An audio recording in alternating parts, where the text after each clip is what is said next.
Tersiar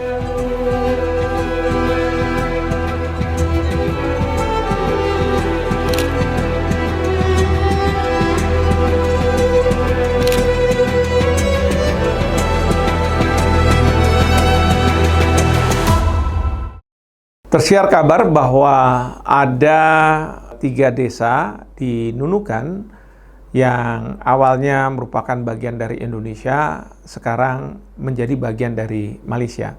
Dan ini merupakan kesepakatan antar tim teknis Indonesia-Malaysia di perbatasan, karena memang ada perbatasan yang belum disepakati.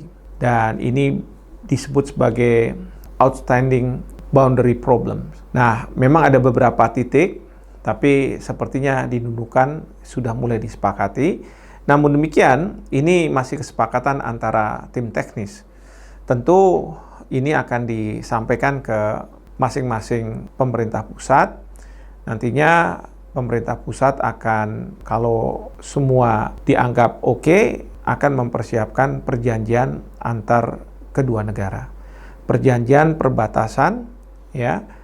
Kemudian perjanjian ini tentu akan dibawa ke masing-masing parlemen di Indonesia, ke DPR untuk kemudian disahkan. Karena menurut Undang-Undang Perjanjian Internasional dalam pasal 10, apabila berkaitan dengan masalah perbatasan, maka harus mendapat pengesahan dari DPR. Kalau ini semua berjalan sebagaimana rencana, pertanyaannya adalah bagaimana dengan tanda kutip 3 desa yang sekarang sudah masuk dalam wilayah Malaysia.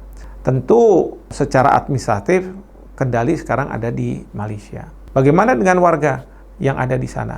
Nah, warga di sana tentu bisa memilih apakah akan tetap menjadi warga negara Indonesia tanpa harus kemudian dia berpindah.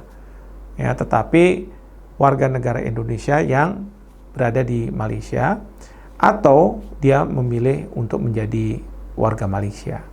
Ini tentu diserahkan kepada warga yang terkena masalah perbatasan ini.